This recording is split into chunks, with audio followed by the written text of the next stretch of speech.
नोटबंदी को चुनौती देने वाली अर्जी पर आज फैसला आ सकता है। बता दें कि सुप्रीम कोर्ट का फैसला आज सुनाया जा सकता है। पिछली समाअत के दौरान जो 5 रुकनी बेंच है उसने फैसले को महफूज रखा था।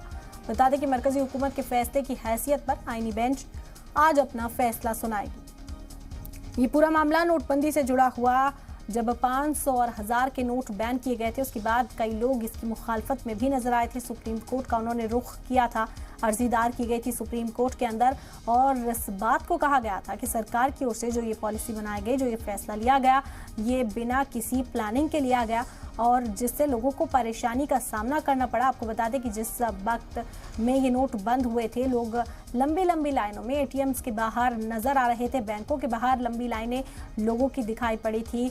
कई लोगों की मौत भी उस दौरान हुई थी और लोगों की नाराजगी थी, जिसके बाद कई अर्जियां सुप्रीम कोर्ट पहुंची इस मामले पर और आज सुप्रीम कोर्ट इस मामले में बड़ा फैसला सुनाएगा।